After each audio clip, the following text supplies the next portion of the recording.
Hello, welcome to today's America in Bloom webinar. I'm Laura Kunkel, Executive Director of America in Bloom. We've been around for more than 20 years, helping communities become more beautiful and vibrant. We have programs and resources for communities of all sizes, so I would encourage you to learn how America in Bloom can help your community. One of the ways we're helping communities is through our educational programs, and this webinar is one of those. We're excited to have you join us for the first in our year-long webinar series. This webinar is being recorded, so we will be pushing the recording link out through our social media channels so you can share it with others not able to join us today. If you have questions for the presenters, you can use the Q&A button in your Zoom controls to submit any questions along the way. We will answer questions at the end.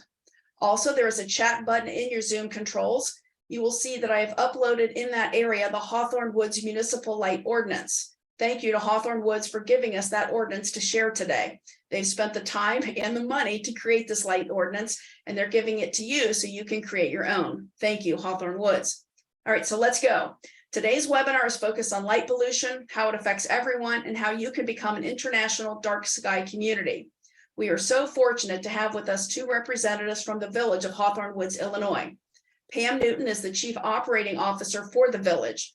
Before entering city government as a credentialed city manager, Pam served as Vice President of the Lake County Forest Preserve System. That's the second largest district in Illinois. She served as Chairman of the Board for the Illinois Association of Park Districts and Conservation Districts. She was the National Chair for Land Use, Energy, Environment Legislative Issues with the National Association of Counties, and has held numerous volunteer positions for local, state, and national associations. Her unique background as an environmental leader, as well as a city administrator, lends a unique experience that is paid off with numerous environmental leadership awards for Hawthorne Woods. As you can tell, Pam's a powerhouse, and we're thrilled she's with us today. Also joining us is Kim Stewart. Kim is the communications specialist for the village of Hawthorne Woods. Kim doesn't just work in the village, she's lived there for 16 years, so she loves her town. Kim is responsible for the village's International Dark Sky Community application submissions and is responsible for maintaining the annual International Dark Sky Association designation requirements and the final report. Wow. So Kim is very instrumental in the village's dark sky initiatives. Well done, Kim. So with that, I'd like to welcome Pam Newton and Kim Stewart of Hawthorne Woods, Illinois. Well, thank you so much, Laura, and hello to everyone from a snowy Chicagoland here in Northeastern Illinois. My name is Pam Newton, and I'm so happy to be joining you. I saw the roster list and saw many familiar names, so it's so nice to share these next few minutes with you as we share our story of one small town that made a great accomplishment. So we hope to share with you today not only why we did it, but how we did it, and in hopes that you all can take steps toward the preservation of one of our greatest natural resources that we all share under one sky. Next, so our goal was to raise the bar of excellence here in Hawthorne Woods. For those of you who may not know where we are, I see some Illinois communities are joining us today, but others around the country. We are a small town of 9,036 people, so under the 10,000 category of population, and we excel in trying to preserve natural resources. But like most others, we have looked down to preserve those ecosystems. We've worked with our woodlands, our wetlands. We've tried to restore and preserve prairie lands. We have worked with groundwater pollution and systemic endeavors with ground issues. But we forgot to look up. And that's what we want to talk about today is why we started to discover that the natural resource we all need to work on is the preservation of our night sky. Next. So here we are, this beautiful pastoral scene of a community just 35 miles north of the city of Chicago. We're considered a Chicago suburb, but we don't call ourselves one. We call ourselves an oasis from suburbia. Hawthorne Woods is the winner of several local, state, and national environmental awards. Most recently, we won the State of Illinois Governor's Award for environmental efforts in the state of Illinois. And on our journey to win the Audubon International, or earn the Audubon International Sustainability Community Award, not just a place, but the whole community's designation. We would become the 13th in the nation to do that, the 13th city or village or community to do that. So it was along this journey that we discovered we needed to raise the bar of excellence from our accolades that are numerous, because it's a passion of ours. And so we started to look up. Next. I want to show you a picture. This is me, actually. I'm going to take you on a little journey with me this week. I took most of these photos this week driving home. So I'm just leaving my office here in this photo. And I want to point out, so you can get the feel of Hawthorne Woods for those of you who haven't visited us. Even though we're 35 miles north of the city of Chicago, we have a pastoral, rural by design lifestyle that we try to not only create, but preserve. And this is dusk in Hawthorne Woods. And what you notice is significant, what you don't see. What you don't see are pylon signs up in the air. We don't allow them in Hawthorne Woods. Every sign has to be ground mounted. You won't see them illuminated either. You also see only the glow of the moon. That's the moon right there underneath that tree. And you do not see street lights. They aren't prohibited, but they're only used in circumstances of safety with traffic. Next.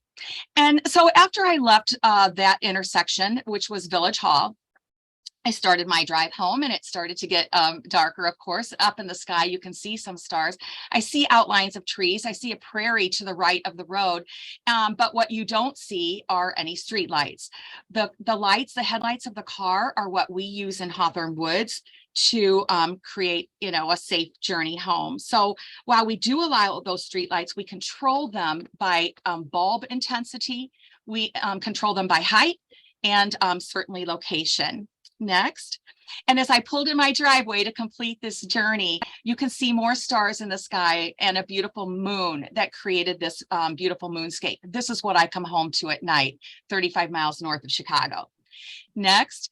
Now, in contrast, here's the city that we all love to go and visit. I hope many of you have seen Chicago. It's a vibrant, amazing town. But we in Hawthorne Woods choose this unified lifestyle away from city life. We love coming into the city, but we also love escaping it. This is a photo that was taken actually last year in December. You'll see the Hancock Tower over there with red and green illuminated towers. There's snow on the ground emitting light reflection up, and then there is cloud cover in the sky containing that light and pushing it back down. It looks like it's broad daylight in this picture. So next, I want to show you how light pollution started to become a pretty popular topic here in the Midwest because we live around a major city like Chicago. WTTW News started to do informational broadcasts about how artificial light is changing animal behavior. So that started to become the very first topic of interest that we became more familiar with. And look at the light glow in this picture too. You just by a lake, you're going to get clouds, and look at how illuminated this city is in the middle of the night. Next. This is from WBEZ, another news station, who showed us this picture electronically. And I wanted to show you, this really started to change our direction in terms of environmental efforts and what we could do. So Hawthorne Woods is nestled in between Chicago to the south and Milwaukee, that big cluster up to the north. We're not along the lakeshore per se. We're to the left of the lakeshore or headed west in one of those small, darker regions where you don't see any light pollution. So while we live along the Lake Michigan corridor, we noticed that we are one of the few areas that still has dark skies that we can yet preserve. So for us, it became a mission. And next, when you see the nation as a whole from a satellite, from a space view, it's startling how our country is just being illuminated completely at night. Look up north to Canada. It's just not as polluted as we are. So we needed to take action, and that's why we're gathered here today. Next. One of the first lessons we learned, and our first initiative was, since we're in the flyway of the Lake Michigan shoreline, we know we have migratory birds, and we know that we needed to all pitch in to help save the monarch butterfly.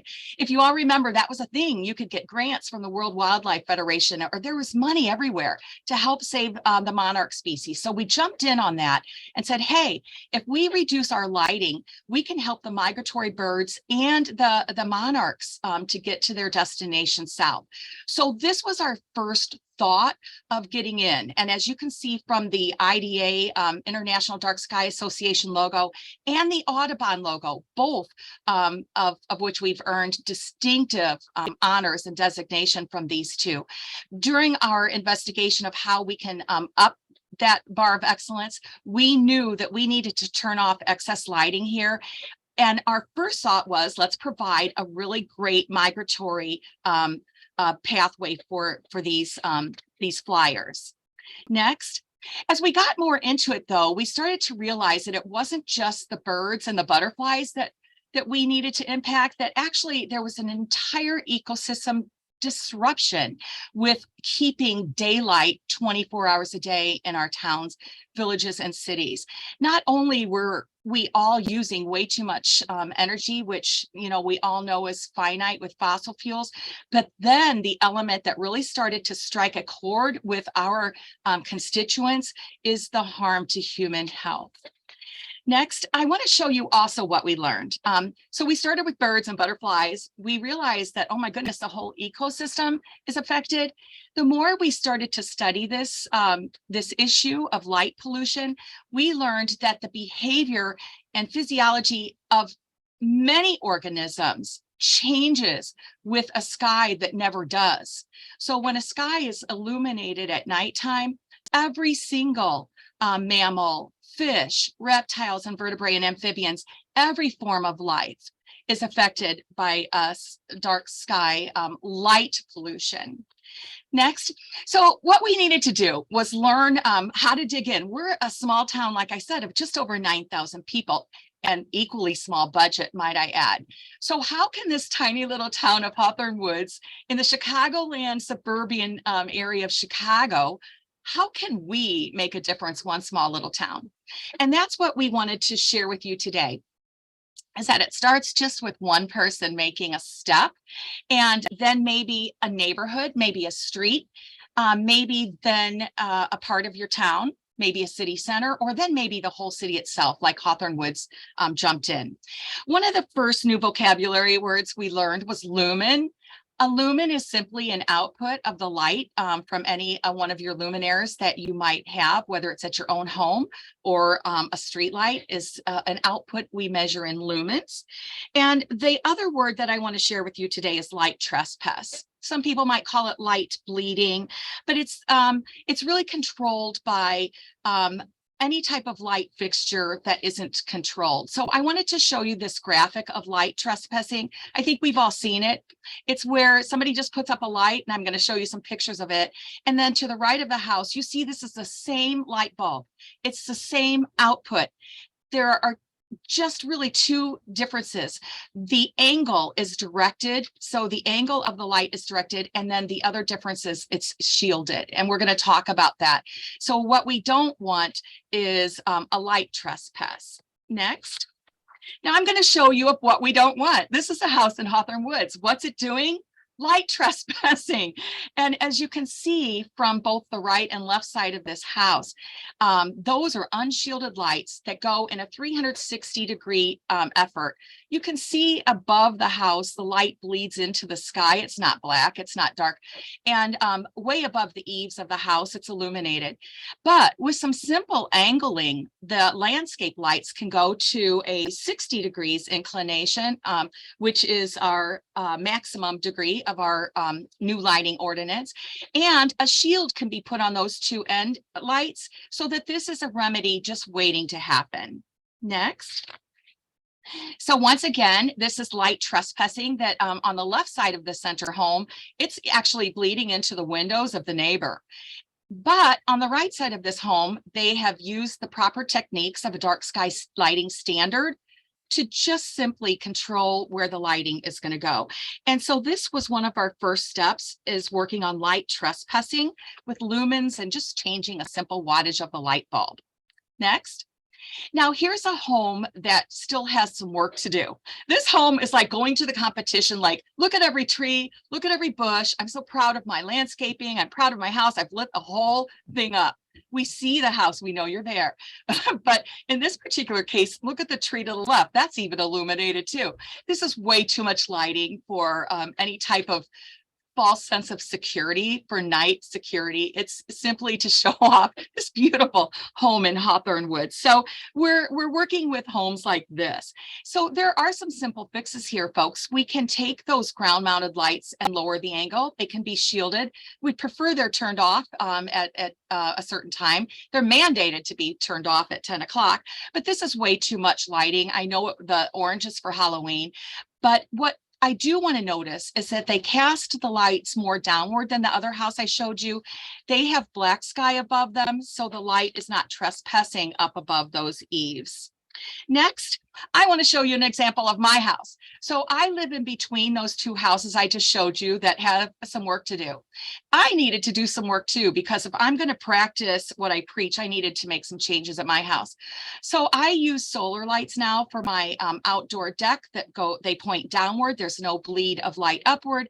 And then I use down at the lower walkway, you can see some mushroom lights that have a cap. They're only pointed down, and I use solar as well. So I had to set an example. So like I said, it starts with one person and it can start with you. Next. I want to show you this picture, which I think is startling.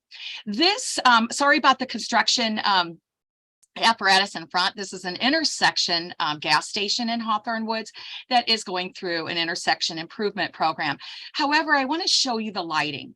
The lighting at this Shell station is compliant with our new dark skies ordinance, which we've been putting into practice for the last 3 years. So we're still new at this, but still enthusiastic and eager to create this paradigm shift of how people think about lighting at night. You know, the archaic thought is, hey, if I light up my house and every bush, it's going to keep me somehow safer. And that actually isn't the case. Look at this Shell station. It's so different than what you might see somewhere else. We don't allow pylon signs like I illustrated. And so you don't see something up in the air for a couple miles away that, oh, there's a gas station ahead by another mile. Use your GPS. You'll know there's a gas station here. Also, the awning. In most cases, the Shell station has a national prototype that has to have the red and yellow neon illuminated banding around that canopy. We didn't allow it. What did Shell say? We're going to pull out. We're like, we'll miss you. Because the rules of our town are you're not putting up that neon banding. People can see from your colored paint that you're a Shell station. So this Shell station got into compliance, and I want to show you a startling difference. This picture was taken at 9:30 at night. I took it from across the street, and I want to show you this picture is in compliance. There's no light emitting out of the top of this facility. Now, let's move to the next picture. This is 30 minutes later at 10 o'clock. Our dark sky ordinance mandates that all lights go off at 10 o'clock or they're dimmed at 10 o'clock. So you can see a startling difference. Look at the trees behind the canopy. You could not see that in the previous picture, even though they were adhering to our ordinance and following the lumen output directive. And now they have some lighting inside for security. And most of the lights that you see here are actually from the construction standards. And the glow of light from the right is actually a traffic signal. This is a lighted intersection. But what a difference it makes from 9:30 to 10 o'clock. Thank you, dark sky lighting ordinance. Next, I'm going to show you some quick examples of other retrofitted building components that we have in town to adhere to our new lighting ordinance. As I said, we have different standards for maximum inclination in terms of what that angle can be for lighting. And we also have maximum output lumen standards. And I'm showing you examples of just changing a bulb and putting a top cover on the top of a ground mounted lighting system will make a strong compliance. Here is a strong compliance of a plaza for a commercial development, showing that these are just two lighting standards from the ground pointing up, as we don't allow internally illuminated signs. Next. Now, as you go into the plaza, I want to show you two of our businesses. The law group on the left, they're closed for the night. And look, no lights are on. Imagine that. Just the exterior lights that are gooseneck pointing directly to their sign. Those can stay illuminated. The real estate office on the right is still open. Their lights are on, but those are on timers and they will go off when the real estate office closes. Now let's look at one of our busiest municipal facilities on the next slide. This is our aquatic center. It has a pool in the back, slides, actually two pools. This is a busy hub of our community. No lights in the parking lot are on. We don't allow them past 10 o'clock. And the only lighting that you see two kinds of lighting here that are both allowable. We're not lighting up our sculpture to the left, that yellow salute to the sun. We're not lighting that up. We are lighting up the doors so that our police can come by and make sure that it's secure. We don't need lights inside. We just have downward pointing lights by the two entrances. And then for the rest of the facility, we use motion sensor lights. So often back by the pool, we always think there might be some kids trying to climb the fence and get in the pool at night. It's usually just deer that activate the motion sensors. So our high crime rate, we blame on the wildlife. So next, I want to show you another example of a neighborhood sign. This is a stop sign. So this is an intersection where traffic stops at all four sections, but you don't see a light. You don't see a street light, which are allowed, but they're controlled by height. They can't be up 30 feet in the air like most street lights. Our street lights can be installed, and I'll show you some examples of those. But this is our largest subdivision, and it's lit just with that hooded ground mounted light, the Hawthorne Woods Country Club. Next, I wanted to show you one of our restaurants. This restaurant is open, and look at the beautiful glow of the moon rising above its roof. That's the only light that you see above its roof. These lights are pointed downward, once again, in the gooseneck style, so that you can see that it's a restaurant. Come on in and eat. And look over the table on the left side of this picture that we have an outdoor patio there in this restaurant, and it's illuminated with downward pointing lights so that you can eat out at night. Next, you'll see a hair salon, which is closed. Once again, lights off, right? As it should be. And then the pizzeria to the right is open, and they once again are using goosenecks, maybe a little different variety from the hair salon, but they've chosen something that falls within our ordinance allowance. So next, let's go to how we started. We started so simple, everybody. We started with flagpoles. Right? Because we didn't have much money. We didn't have anything in the budget to start changing out lighting standards, which we have budgeted subsequently. But we started with illuminating how we illuminate our flags. This is Village Hall. I'm standing in the parking lot, which is not illuminated, but we were lighting up this flag like there was a circus in town. You could see it from, a mile away. Hey, there's Village Hall. So we needed to change the direction of our lighting. We shielded it. We changed the angle.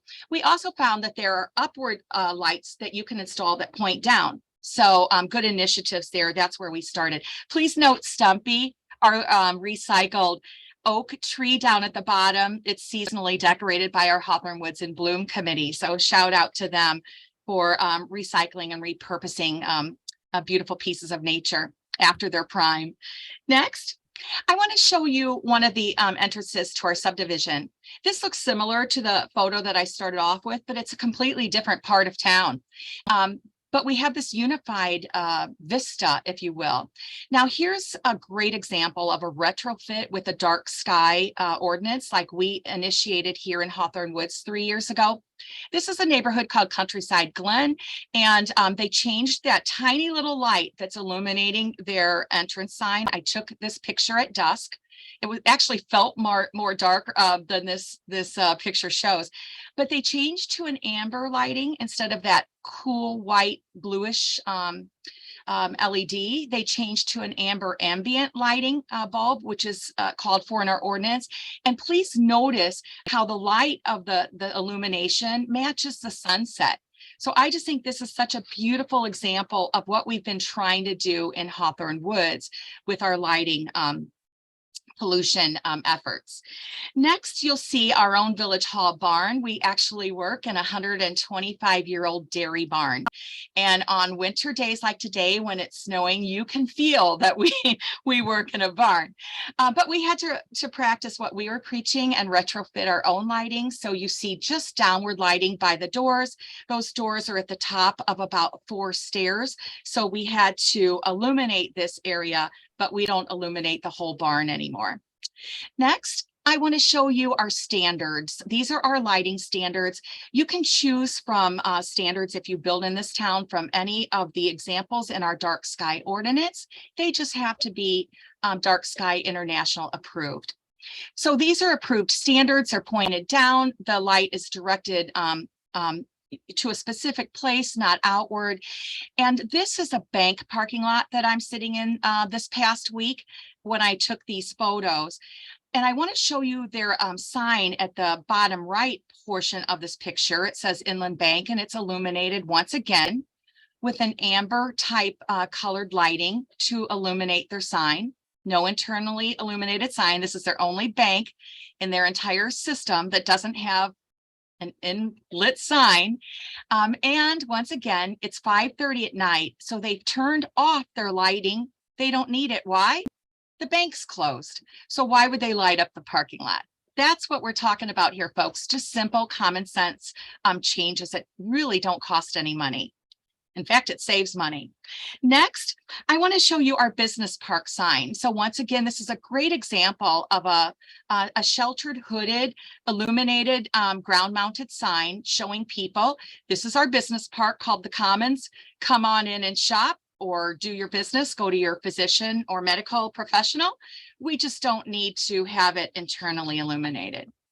And then next is a graphic of what most of us live with, the house up at the top.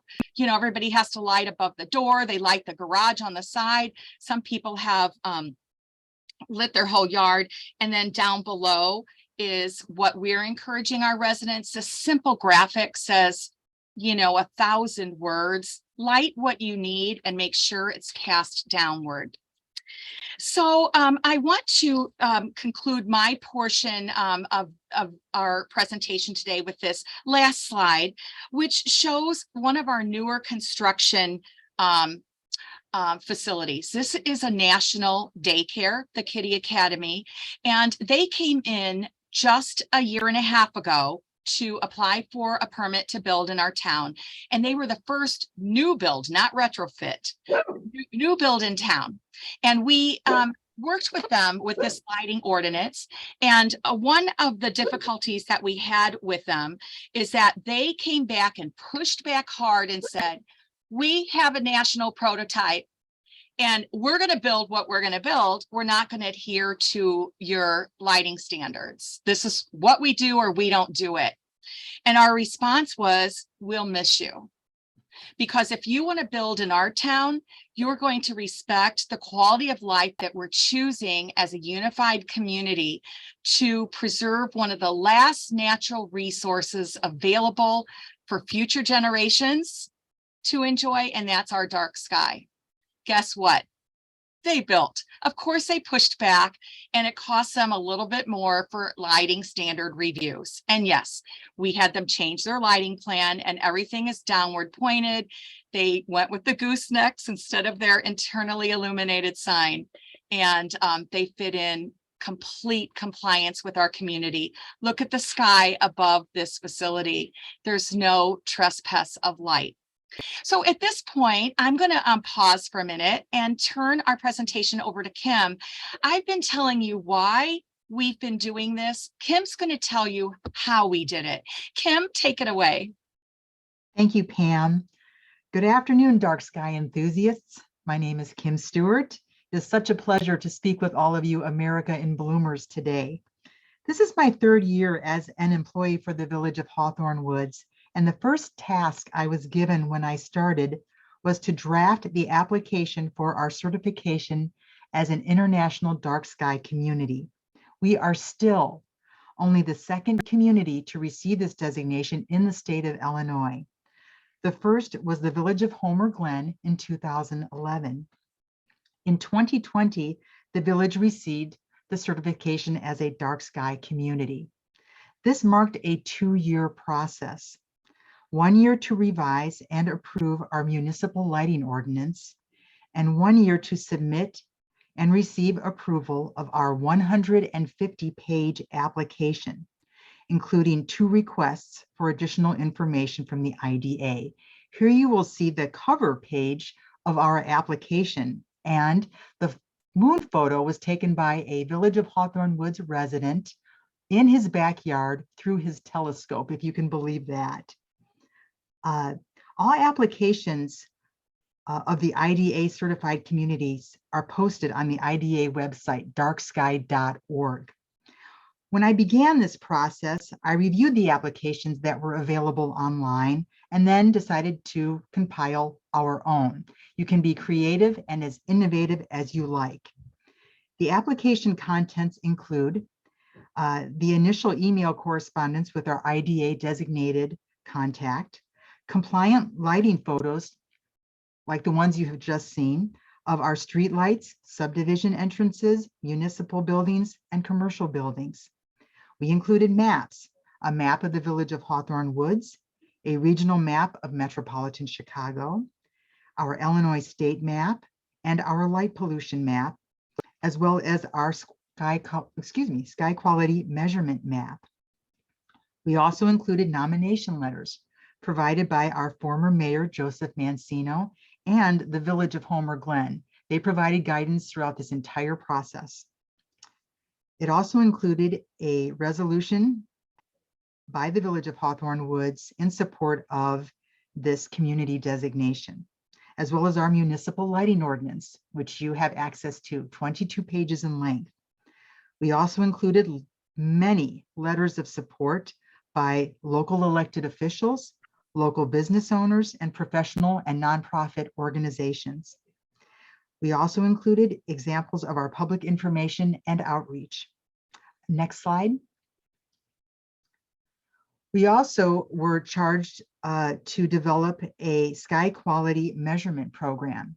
Here you see a map of the boundaries of the Village of Hawthorne Woods in white. 10 reading points are located throughout our community to take the measurements of the dark sky. And next, please.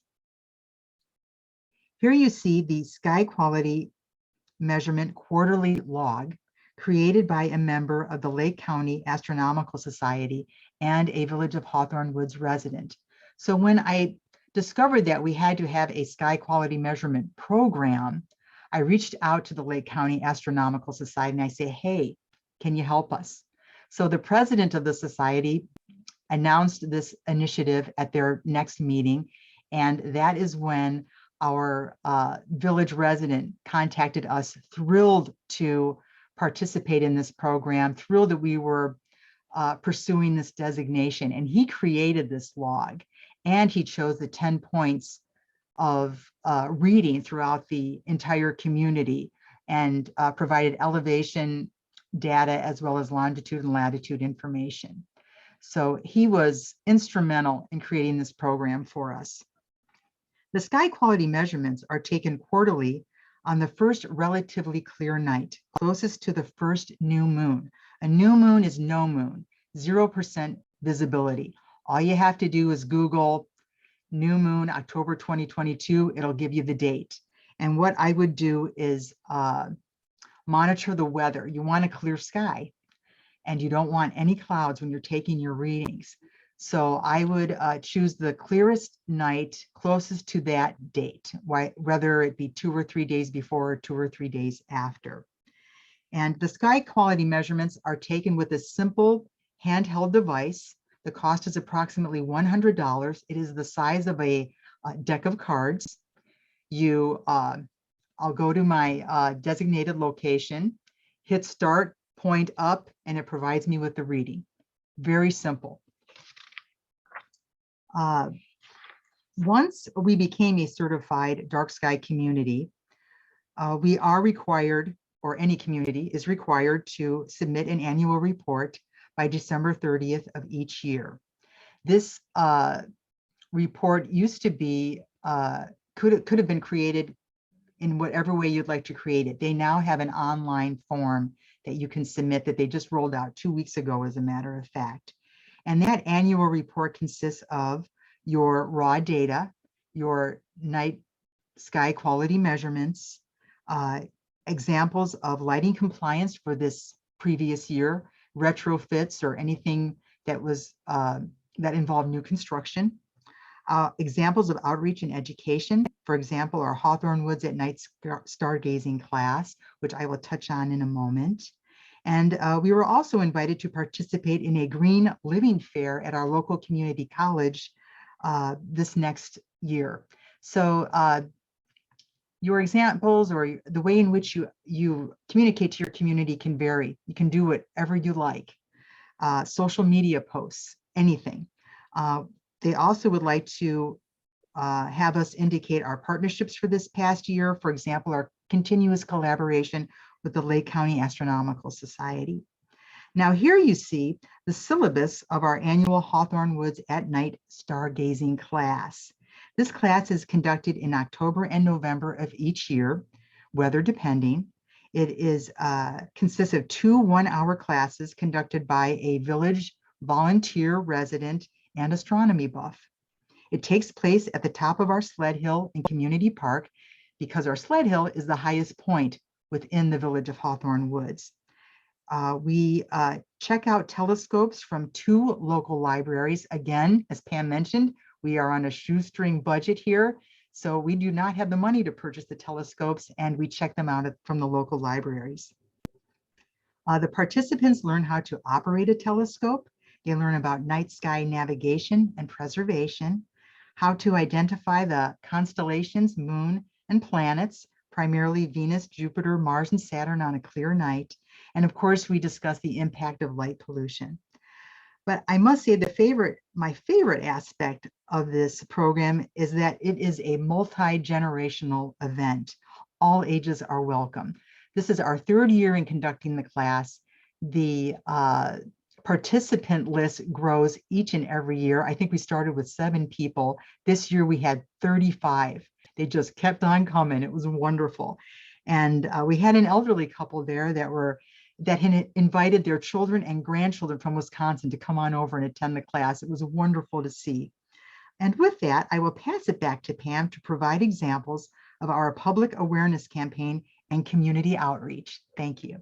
Well, thank you, Kim. Part of our requirements for sustaining our designation is that we need to provide public awareness and educational opportunities. So the next slide is a great example of our Facebook posting just this past week for the blood moon, and everybody got excited about it. And the next slide shows an example of people coming out and looking at it. I want to point out something in this picture. The moon's out. That's what's over to the right. And this was taken with a cell phone. So it's not as clear as maybe a professional photographer would. It was just me and a cell phone. But look beyond that telescope, look over the head of Alex, who was conducting this class for us, and you'll see the city of Chicago glow. That's how close we are to Chicago, folks. And look at the difference one tiny little community can make. That's the glow of the city lights directly over the telescope. But if you notice, we're not looking that way. We're looking toward our dark sky. Next, you'll see the cloud glow once again over the city. This is a different night. You'll see the cloud glow over there. That's over Chicago. It's always bright. But look where we're looking. We're looking away from the city of Chicago to our own dark skies. And look at the generational folks enjoying this. The next slide also shows a family of different generations coming out and looking at the moon on a cold, brisk night. And the last and final photo I wanted to show you with our educational series shows once again people coming out. The flash of the camera, I think, distorted a little bit here on the left, but people come out to see that beautiful dark sky background behind us. So the next slide and the series show why people come to Hawthorne Woods. We can throw night parties like nobody else, and you know what? We do. Part of our requirement of the dark sky community is that we hold nighttime events. So we're trying to get people to come out and enjoy the natural resource that a dark sky provides us. We don't want a generation from now for kids to hear about stars and constellation. We want them to be able to see them like we did when we were young. And the way that our country's developing with its growth and expansion of artificial light, it'll be a rare thing to be able to see the stars in the sky. We're pushing back on that and inviting everybody else to do that too. So when we have fireworks or any type of a night activity, people come by the thousands.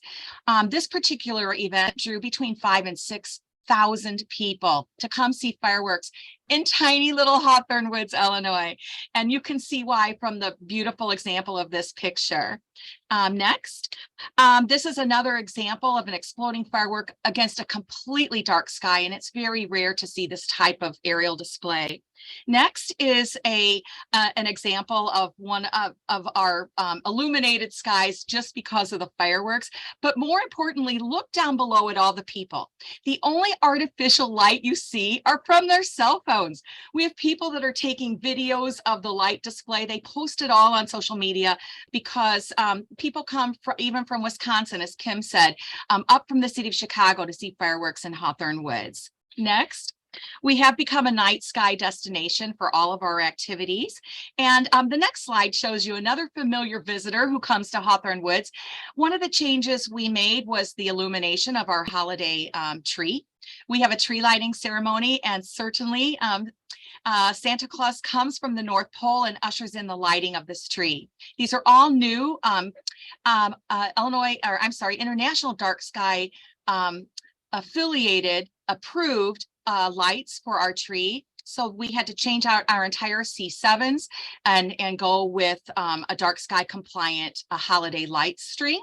So that was a little bit of an investment, but Santa helped us be cheerful about that expenditure.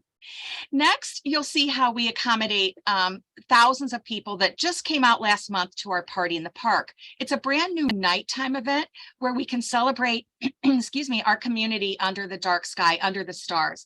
And so this was a new activity and event we planned. But here was our challenge. We don't allow lights in our parks. So what do we do with thousands of people coming? How do we create safety so they're not tripping on each other and having accidents? So we brought in a tent and illuminated the underside of the tent. So we don't have the glow on top of it. So we're not emitting even for one night. Those lights are in the tent underneath, not on top. And then we started to light up smaller trees around the walkway so that we could guide people safely through the park. Next, we also added some archways of lights that we brought from our holiday display, as well as some Edison bulbs. We just strung from tree to tree to create a safe walk space for folks. And the next slide I want to show you, we did bring in a portable light. You can see it to the left of the front arch, that horrible glow. Honestly, next time we're going to have to think about this. This is our first year. We're going to have to ask for a hood on that light, but we rented this light to draw people back to the food trucks that we had. And as you can see, this was a very full event, but we did have to rent a few lights for that one night to get people safely from the parking lot to their cars. That's how we did it on some of our special event evenings when you really can't have light standards. So the next slide, I think, is one of the most important takeaways for all of you. And then we are going to finish up here. One of the most important messages that we can share with you today is that we've learned that light pollution affects all of our ability to see one of the great last frontiers of our natural environment, and that's our beautiful sky. And here's the message we want to send home with each of you today. Light pollution is completely reversible. Unlike some of our conditions of our waters and our oceans, our ground seepage with pollutants and chemicals that will take decades to remedy, this is a quick remedy when you change your light bulbs, when you dim your lights or change the angles or just turn them off. Light pollution is completely reversible. And so we're going to end up with just a few photos. The next photo shows me actually, I picked up something that I never knew I liked, and that's night photography. Who knew? But once we got into this, I started seeing things that I never had taken the time to notice before. And so I started enjoying nighttime photography. Next, I wish I would have used my 35mm for this. I didn't. But when our Facebook page came out about the blood moon, I just grabbed my cell phone and look at the amazing picture that I got. The clouds to the lower left, city Chicago. Let's look at the next one. I did a different angle, cut out the city of Chicago, and I could see the beautiful color. While the clarity isn't great, once again, it's a zoom in cell phone. But the next photo shows you some wonderful clarity photos, and we're going to end with these, everyone. These are photos taken from Hawthorne Woods, Illinois, from people's backyards. So we started to get a lot of enthusiasts who came here from their astronomical societies, or they just lived here and we didn't know about it. But once you could start to see the sky like Hawthorne Woods started to create over the last 3 years, we have people that come and take pictures from Hawthorne Woods. And we're going to conclude our presentation with some of these beautiful nebulas taken from the backyard telescope cameras of our very own residents. So the next one shows you this beautiful gas nebula. The next photo shows this moon that we've used on our International Dark Sky application taken from town. And this last one is stunning with a full moon that was taken from Hawthorne Woods, Illinois, because of the beautiful, pristine dark sky behind it. So let's go to the last photo. This is what we see when we look up at night. This is an actual photograph of what we see at night. We hope that each of you can take just one step toward this type of a beautiful way to end your day by looking up and seeing the dark sky. So as you see our contact information, we're here to help you. We spent $5,000 on this engineering lighting ordinance we're happy to share with you, because we hope that each one of you will take just one step toward reversing light pollution in your community. Maybe it's in your home and you're going to turn off your lights at 10 o'clock or set them on timers, or maybe even motion sensors. Maybe you can get your whole neighborhood to change the angle of their outdoor landscape lighting. Maybe your fountains in town can be turned off at 10 o'clock so the water doesn't illuminate those glows. Maybe you can address the lighting ordinance in your own town and use ours as an example, and we're here to help consult anybody who wants to do that. Maybe you can do just one thing: participate in the World Wildlife Federation Earth Hour, which is usually held in April for Earth Day. And it's a national movement where you turn lights off for 1 hour. The whole year, 1 hour. We can all do that, either turn off or reduce, to dim. Maybe it's just a change out of bulbs. It can be so simple as to reduce your kilowatt output and go from 100 a kilowatt bulb to a 40. And maybe it's just changing the entrance lighting for your home, your street, or your neighborhood or your town. So with that, Kim and I want to thank you so much for your time and attention, sharing our passion today with how a small town like ours can make a big difference, not only for the residents who live here now, but for future generations to come. They will always have a sky that they can look up and see what we just shared with you today. So thank you so much for joining us, and we're here to answer any questions about how you can take just one step toward the reduction of light pollution and the preservation of our greatest natural resource, our night sky. Thank you. Well, thank you, Pam and Kim. And we do have a couple questions for you today.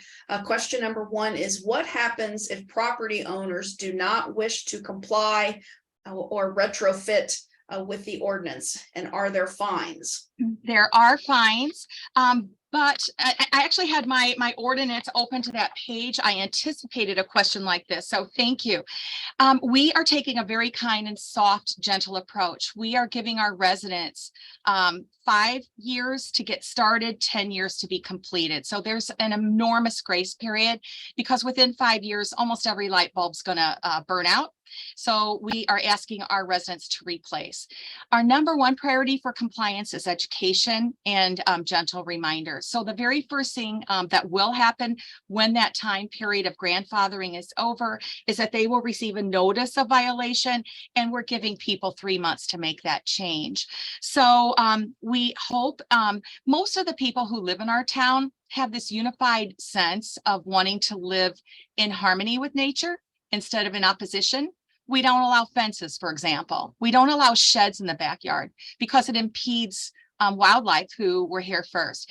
So we're already pretty strong with our regulatory standards. So if you don't subscribe to that, if you want a fence around your backyard for your dog, this is probably not the right place for you. We'll allow invisible fences and dog runs adjacent to the home, but not a fenced in yard. So we will give a notice of violation for a 90-day compliance. And then after that, we the individual property owner or commercial business can be subject to a fine of a minimum of $100 and a maximum of $750 per day for each offense. We haven't gotten there yet. It's not our intention to get there. Our intention is to get compliance with people. So in about 2 more years, I'll be able to answer that question even more succinctly. But right now, everyone and every picture you saw has been voluntary compliance.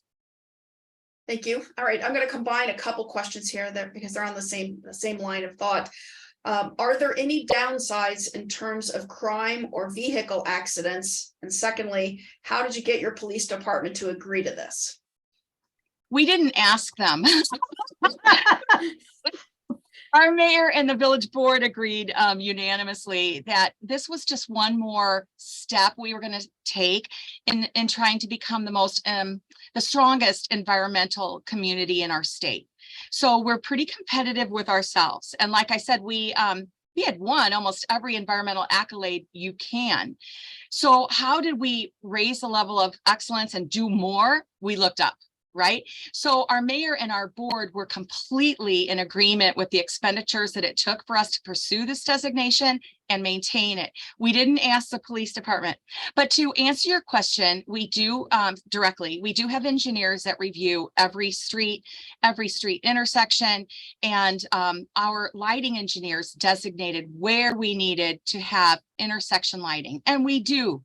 The lighting standards, though, as they get replaced, are being replaced with the dark sky compliant, not those 30 feet in the air, ugly brown things with the little hat on top. So, or in some cases, there's not even a hat. We did change the light bulbs. We were able to do that immediately. That's a quick, easy thing to do with street lighting, but we still do have it at major intersections of highways and either residential or commercial. They're just very limited, and as they are aging and being replaced, are being replaced with dark sky standards. The police department, I tell you what, harder than the police department, because they all have lights on their cars that they can shine. And most buildings have some type of security gooseneck, but our police cars are all outfitted with a very bright light that they can shine around as they need to look around any of our facilities. If I may add, the department that continues to have the most trouble with the dark sky initiatives would be our public works department. Those are the folks that go out in a blinding snowstorm at night and try to stay on the road and plow our streets. Our streets don't all have curb and gutter. It's a very rural form of and a very natural form of ditch drainage. So we don't have curb and gutter everywhere. So they don't have a gutter to guide their plows, and therefore those guys have the hardest job at night in town. They also have a light on strong lights, an extra light on the front of their plows so they can see ahead of them. And in a blinding snowstorm, we lose a few mailboxes. In fact, we take bets about how many mailboxes will be lost throughout the plow season. So we're not perfect with it, but they do their routes time after time. So it becomes almost a rote innate. They can almost do it blindfolded. They practice in off season. They know where the curves are of the roads. They know how to plow, but they have a much harder time than the police department and crime or any type of security issues have not gone up.